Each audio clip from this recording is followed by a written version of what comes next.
Yeah. So for the last week, we were discussing about the data visualization. Okay.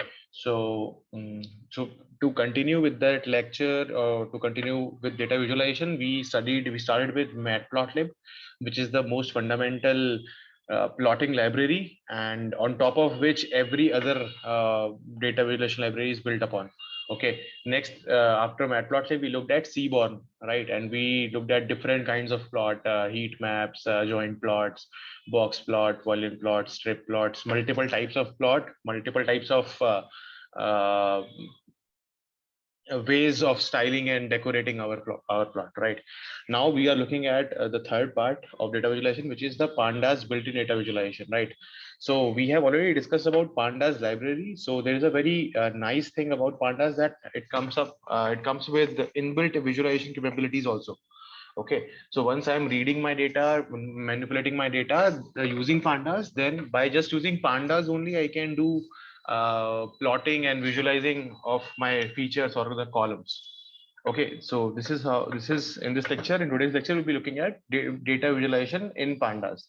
Okay, so we'll be starting with importing our required libraries, which is NumPy and pandas, because we are just working with pandas. And this line we have to write matplotlib inline, because all the plots, whether they are pandas plot or seaborn plot, they are essentially built upon matplotlib. So just to see the output in the output cell or the plot in the next line, where I execute my code, we have to write this line. This line is only applicable for Jupyter Notebook. If you run it in PyCharm or For Spider, PyCharm? no. You in PyCharm, if in PyCharm, you just have to write plt.show. So instead of this, you have to write plt.show. So plt.show, and you have to, of course, import matplotlib.pyplot as plt, right? So just to see Okay, your Shivam. plots. Yeah, okay. So maybe if you go through the very first lecture of matplotlib, you will find this thing there, right? So I've mentioned it there. Okay, so now Yes, sir. we are importing NumPy, because just for the sake of explanation and learning, we are generating some random data, and we are trying to we will learn pandas built-in visualization using that randomly generated data, right? So basically, we have two CSV files already, like this small. Okay, they're not actually small, but they are all randomly generated data, right? So there are 1,000 rows, and there are like 4 columns A, B, C, D. Okay, so this data I'm reading in data frame df1. So the name of the file is df1. I'm storing this data as a pandas data frame in the variable df1. Same for df2. I'm storing this df2. Here I'm doing index column is equal to 0, because it means that what it says, the index column. So which column I should treat as the row names, because index means the row names. So here in the format, the first column is actually date. Rest of the columns are some kind of data. So this thing is, this should be my row identifier.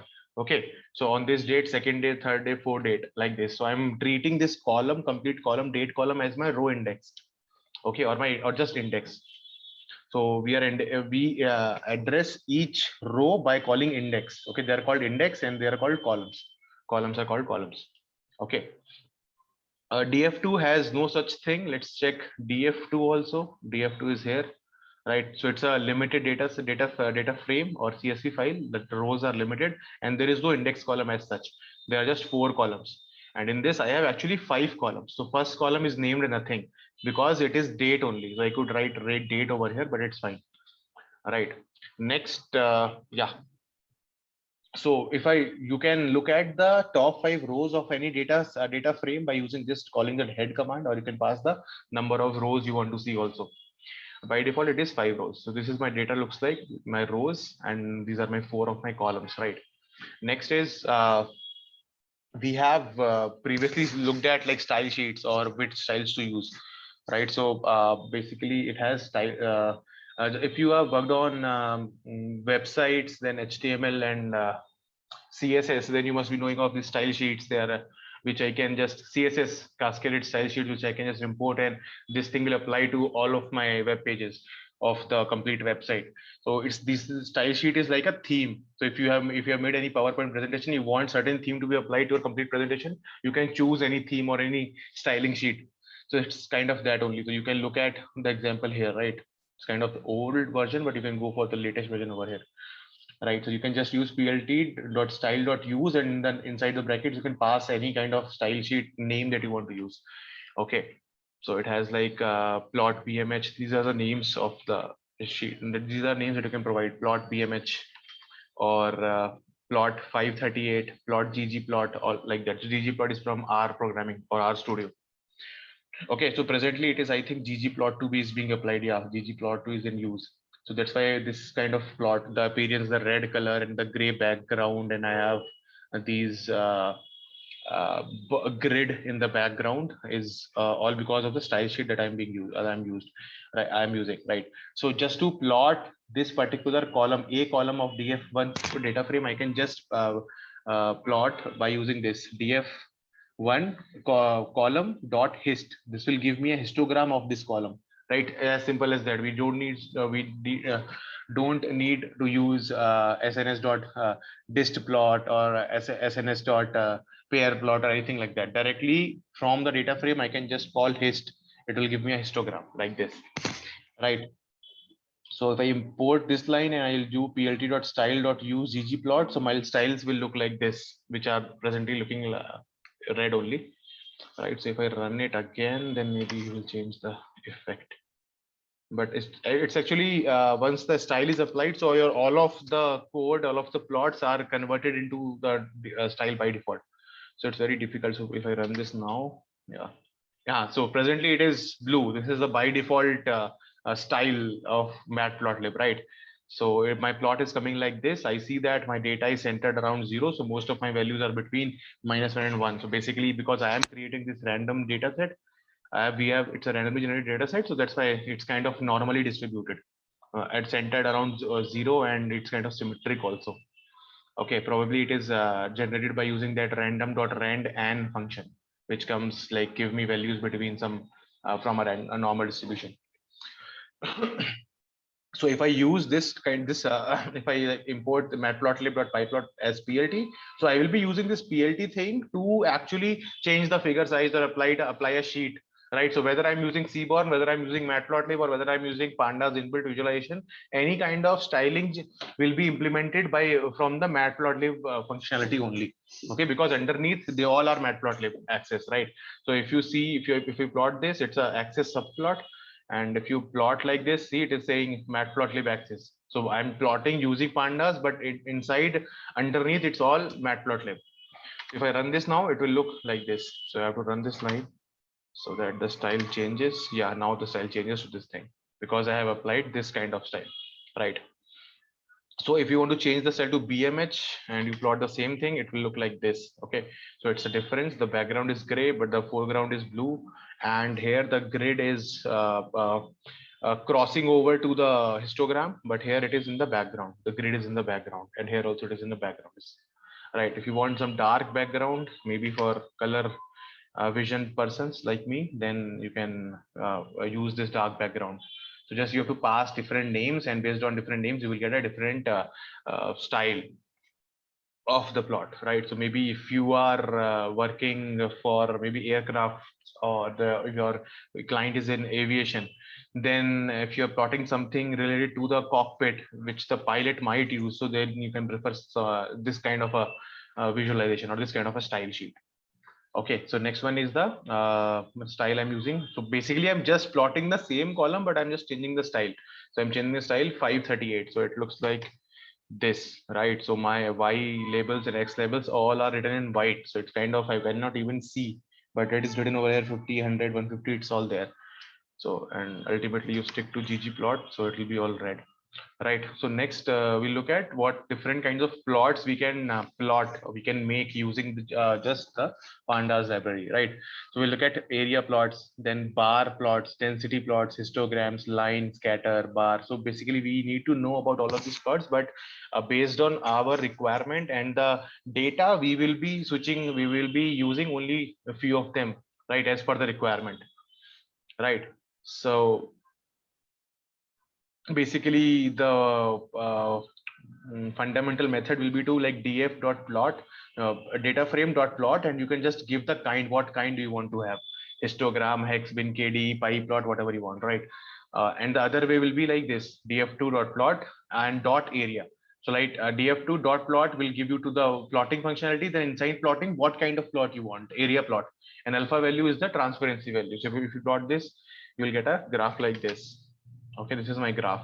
If I change this value to maybe 0.9, it will become more dark, right? So alpha value is a transparency. So because suppose I want to, I'm plotting 10 different properties, right? And they are overlapping. So there can be a case where some property is completely hidden or occluded because of any other property present on top of it, right? So let's keep it at 0.5 like this, so I can see anything happening in the background itself.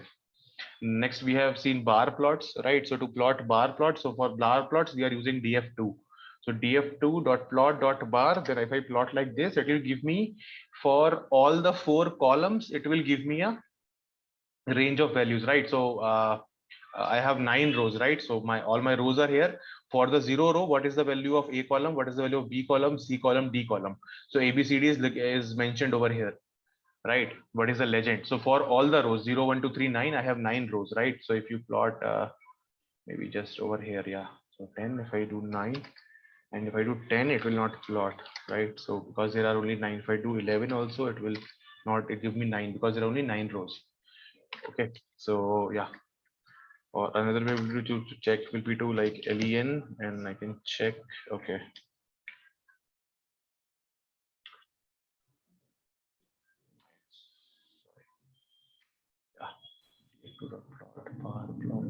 Yeah, len, and I can plot here what df2, right? 10. So there are 10 rows only, starting from 0 up to 9. I have 10 rows like this. So all the rows for all the columns, I can see the values. So you can clearly say that this color is constantly, this color magenta C column has constantly higher values, right? And these red ones are also high. So some kind of a comparison you can get from this bar plot. And next is you can do a bar plot, df2 dot plot dot bar, and you can do stacked is equal to 2. Stacked means like all these different columns will be stacked on top of each other like this. So you can easily compare like which value is more. You can do this here also, but if you have multiple rows, then I think this kind of a visualization will be better, right? So it is on the top left, I have the legend by itself. It is adjusted by itself. So in just one line, I can have a plot like this, maybe 4 different properties. Next is a histogram, right? We have already seen a histogram. Now we will, so I can do df1 a column dot hist, like seen above. I can directly plot a histogram, but or more general way will be to column name dot plot dot which plot you want, histogram, and how many the parameters of the plot. So histogram has bins, right? Here bins mean is 50, bin size is 50, right? So I want 50 bins basically. So it is saying whatever my range of my data is, any values coming from -4 to +4 for all the rows. So in df1 there are 1000 rows. For all the 1000 rows, divide the values of a parameter into 50 bins, right? So whatever like suppose the range of my data is from -4 to 4, you divide by 50, you will get what? 0.0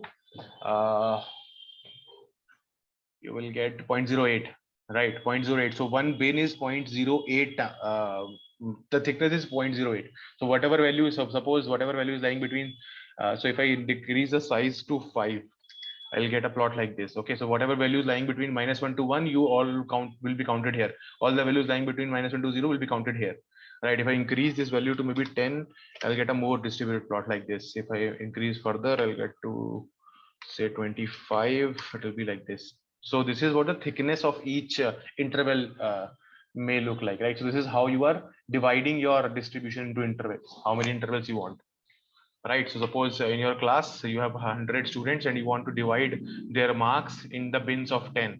So your bin will be like student between 0 to 1 and 1 to 2, sorry, 0 to 10, 10 to 20, 20 to 30, 30 to 40. Now you say I want to divide my class into 20 bins. Then my bins will be 0 to 5. How many people scored between 0 to 5? How many people scored between 5 to 10? How many people scored between 10 to 15? Right? So this is the thickness of the interval, right? Next is line plot. Okay, so suppose you want to plot a continuous data, or you can say maybe a signal. If you are from that background, signal processing, if you're doing, you're some working with some sensor data, you can do a line plot. So I can dot df1 plot line. X should be the df1 dot index and y should be the b column. Df1 dot index means x should be the dates, right? In the df1 index is date, right? We saw earlier, and the figure size is this one, line width is this one. If I plot this, I'll get a okay, something is not defined. Okay, yeah, b df1 index exactly problem is b. Let me do df1 first. Yeah, so I'll do shift, I'll do alt enter, right? I'll get df1 dot head.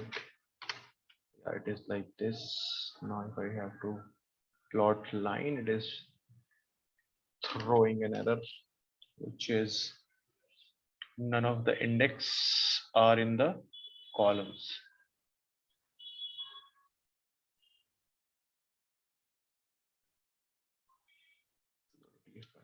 So what? So maybe I can do a line plot. What? Let's plot A column with B column. Right. So this is what I plot. So basically it is plotting 2. Let me change the figure size to 12 by 12. Right. So this is what a line plot is. So basically I'm plotting 2 values with each other. Let me view toggle header. Toggle toolbar. Yeah. So this is what my plot looks like. Let me decrease the size to 8 by 8 so that I can see it here. Right. So this is what a line plot looks like. So basically it will connect all the plot. So maybe if you do scatter. Yeah. So this is a scatter plot. Right. So basically if you connect all the values with some line, right, so you will get a line plot. Okay. So if you change it to line, then I'll get a line plot like this. Okay, and I want here columns, right? So I should be able to have dot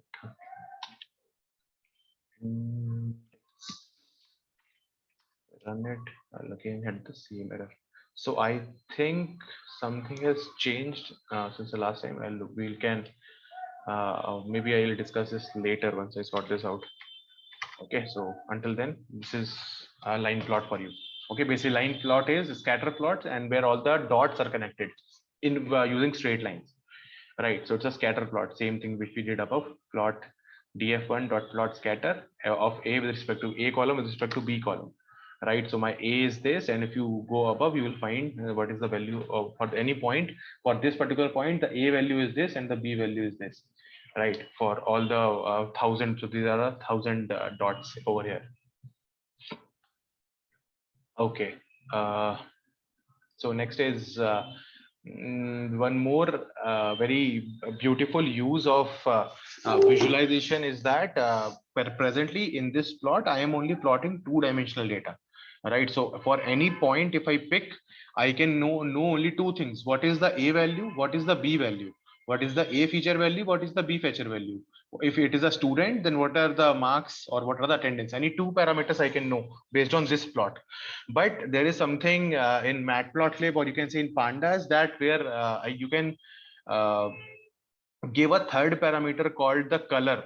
Okay, based on a third column, right? So basically in this plot, all of them are colored blue, right? So if I give them a third property, which is the color of each dot corresponding to any third parameter, right?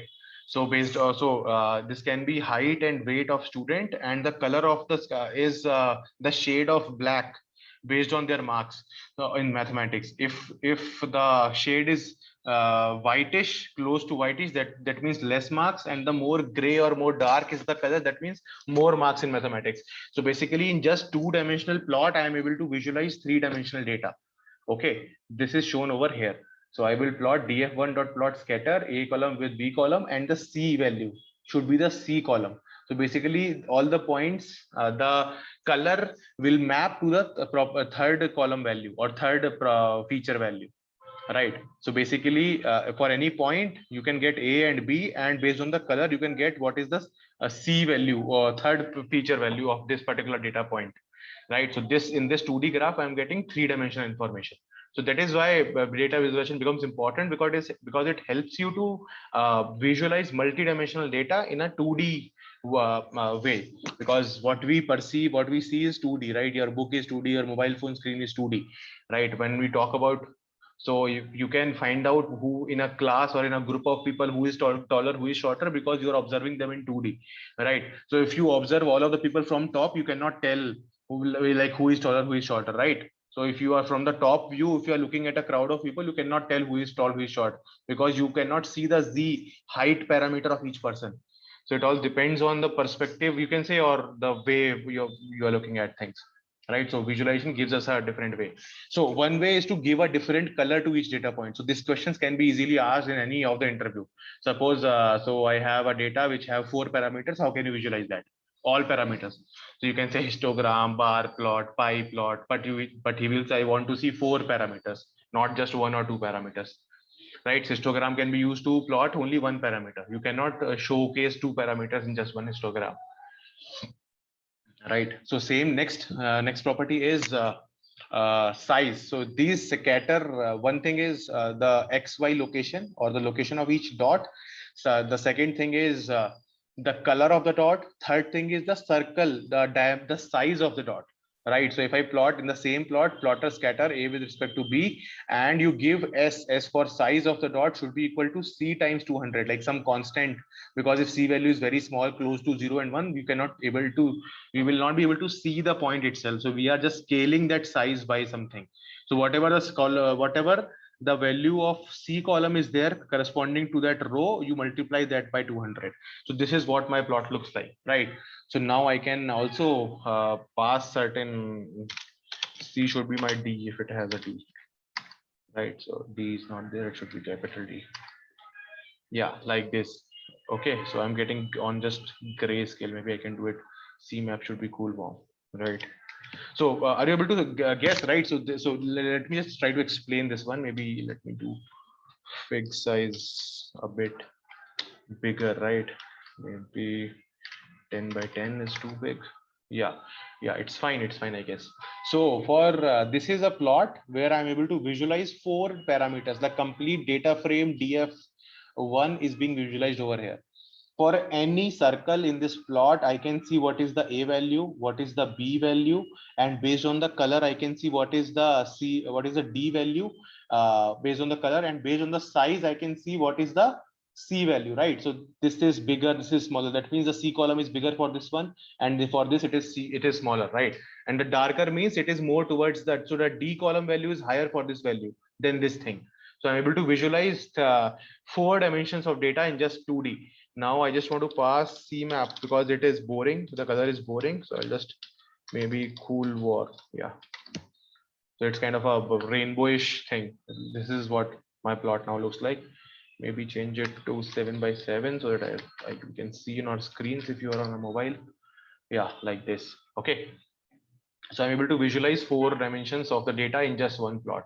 This is a really good thing. Right, next is box plot. Suppose we have already seen what a box plot. Suppose you want to plot a box plot. How can you do that on say just pandas? So df2 you plot, give me a box plot. So you'll get a plot like this for all the columns a b c d. What is the distribution of values? Where is the median? Where is the mean? Where is the first quartile, second quartile? Where is third quartile? Right, it is like this. Next, if you want to have a hexagonal plot, so just like scatter plot, every dot is circular. I'll have maybe big size later on. Yeah. So instead of filling every dot as a circle, if I make a hexagon just like a honeycomb, then I get a plot like this, right? So I'm creating what df is a random from rand n 1000 values, right? In a shape of 1000 by 2. So basically you give me 1000 rows and 2 columns, right? And the column name should be A and B. I want to make a hexagon plot of these 2 columns A and B. So basically I'm just plotting 2 random numbers with each other. 2 columns, so I'm plotting 1000 random numbers with each other, right? So there are 2000 random numbers. Okay, I'm the color map is orange, so I'll get a shade of orange to be filled over here. I want to increase the fig size, then I can just provide the parameter fig size, right, is equal to what, maybe 7 by 7 again. Yeah, it is like this, 7 by 8.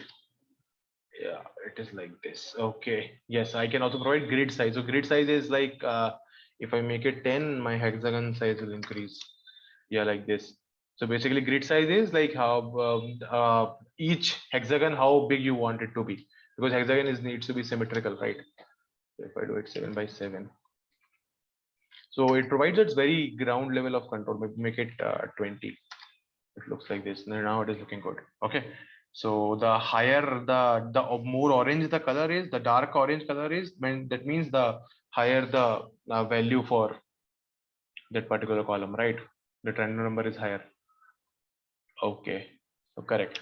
Next is like we have already seen kernel density estimation. It's kind of an approximation of the normal distribution. So if you want to see kernel density estimation plot, you can do df2.plot.kd. Just in one line, you'll get a plot like this. So with this, you can see, okay, yeah, somewhat my data looks like a combination of two normal distributions. So one normal distribution like this, another one like this. If you add both of them, you will find like this. So this will help you to kind of go ahead with engineering, feature extraction, or approximation. You want to suppose this column is what marks of student or weights of student. So like for until now, for collecting any information about weights of student, you need to collect data actually from the students. But now after a distribution, you see that, okay, it looks like a combination of two normal distributions. So I can generate my own function which can approximate this behavior of student marks or student weight, right? Whatever the phenomena is, right? So if you want to see df2 plot density, so it will give you a KD plot for each column. Okay, this is giving you for a single column. This thing will give you a KD plot for each column if you find density.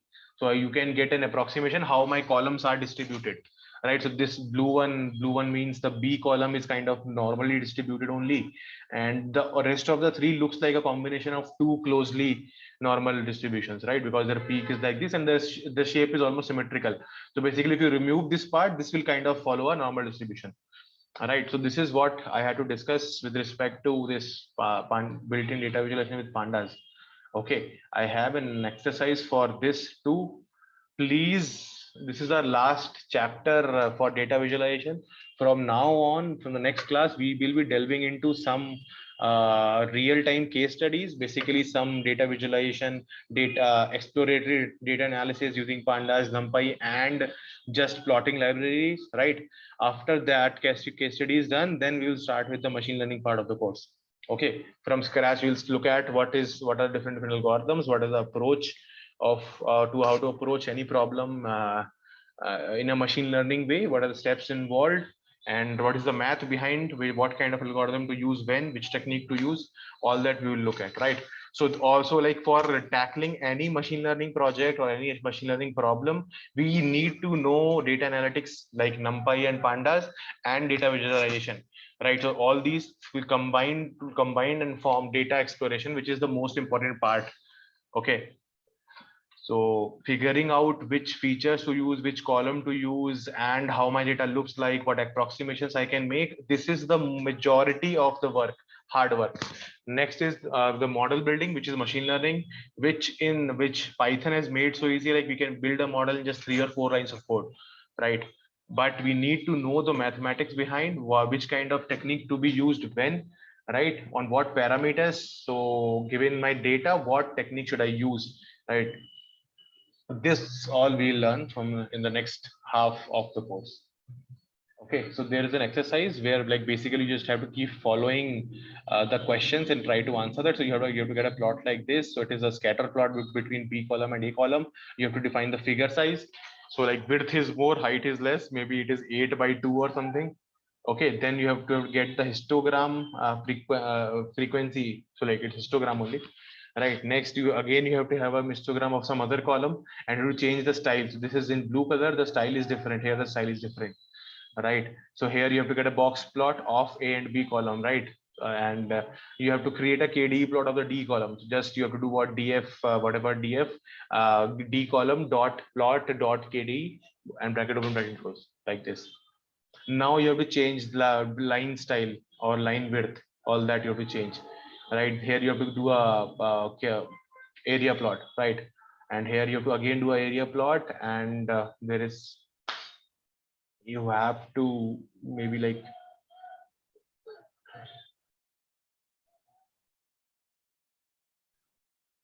Yeah, so basically here we are printing this legend outside the plot. This is not, we have not discussed. You need to figure it out yourself.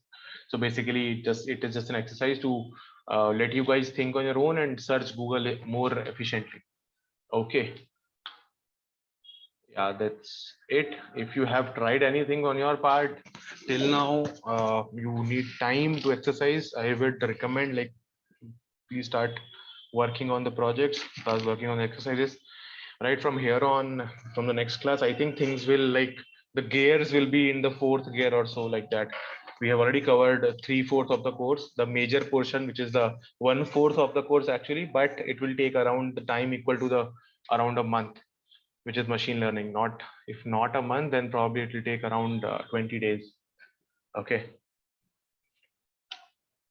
I had one more thing to discuss. I had given pandas exercise. Yeah. Sorry, not pandas. Database.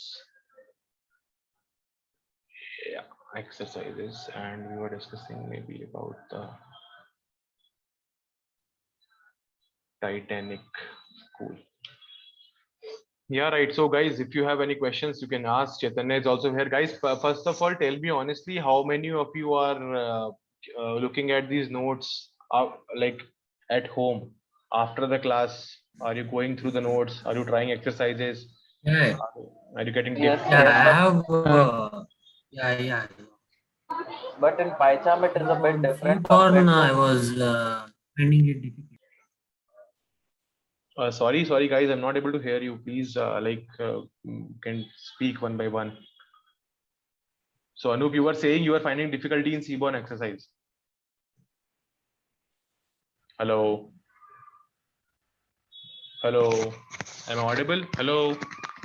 Yes, sir. Yes, Yes, sir. I can hear you. Okay. And Shashi, you were saying it is a Yes, sir. Because most of the time, hello, yeah. Anup, I'm not able to So hear you. NumPy and Pandas. Anup, your voice is breaking. I'm not Yeah. able to hear you properly. Now. Hello. So can I talk? Anup, can you try chatting? Writing in the chat window. Maybe your voice is, I don't know if this disturbance is I am only getting or everyone is getting. Yeah, you No, can. sir. We are also getting as well.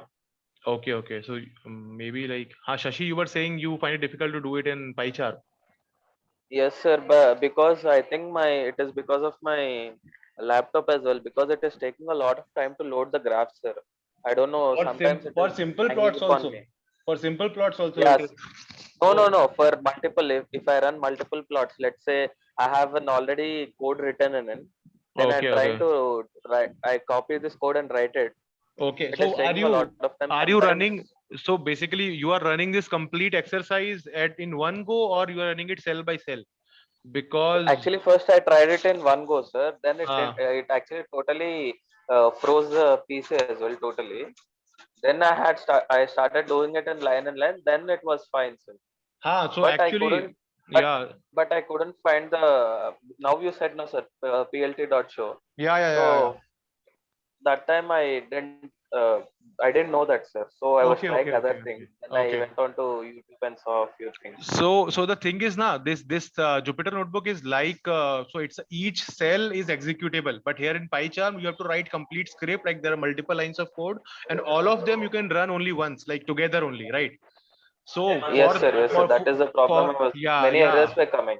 Yeah, so you for like, if you are running this part of code, these three cells, then it is fine. This is fine. These five you can run together. But when you are plotting, then you have to comment out the previous code and then keep plotting the other thing. That's why I Yes, sir. recommended Exactly. with That this. is the. Yeah. Yes, It sir. will Now happen. now I'm trying to learn Jupyter, sir. I'll get it in few. Give me 1 week time, sir. I'll Yeah, get you the will. hang of Jupyter So as well. actually, like, you take 1 week or whatever time is required, but you will learn it in just two. So there is nothing. If you open this page, you write anything and run, it will run. So there is nothing more to learn in this. Just your two. So it will. Okay, sir. Okay, sir. But it is much easier. So only thing is like you have to Yes, every sir. time start with the command prompt, navigate to your folder, run Jupyter Notebook there. That's the only Yes, challenging sir. part for starting with. Yeah, yeah. That is the Yeah, yeah. first time that I didn't understand, sir. How So to run the actually, command. yeah, cool, cool. It's totally understandable. You will try run it was twice or thrice. You will get a flow of how to go ahead. Yes, sir. Okay. As soon as I get the hang of it, I'll Yeah, start doing it Cool, better. cool. Sir. Okay, okay. So see, guys, the That is ultimate the thing only is. issue I had, sir. So the ultimate thing is I can teach whatever the syllabus part is there. I can give you exercises. I can discuss the exercise solutions, right? So you will understand everything when I am teaching in the class because you are listening and like all of us at a certain level, we understand there is nothing too magic happening over here. Like it's simple code. But the way to learn is that you have to do it yourself. So whatever, if you think like, okay, why it is like white grade, should I change it to the spelling? What will happen? You keep trying out all your curiosities yourself, right? Then that will be the best way to learn, like doing it yourself, because all these concepts are mathematical and they are built upon logic, so it's very understandable and neat to learn, right? So it's actually most of the hard work has already been done for us by these Python libraries and a lot of hardworking developers working throughout the last 20-30 years, right? So we have everything what we need. We just need to know, okay, which thing to pull and how to get it work, right? So we need to be in touch with the actual program and how things are implemented over here. Okay, so I think the most exciting part of the course will start now when we start look at machine learnings, and we will try to deal with a completely different problem every time we work with a new algorithm, right? So it will give you a more holistic view, because here we are just learning, okay, how to handle data, how to manipulate data, how to plot different columns. So when we talk about machine learning, so hopefully each of the columns will mean something. So we can actually relate our columns, our data, and those integers to some real cases. Okay, that will make more sense. Okay. So I hope. Yes, sir.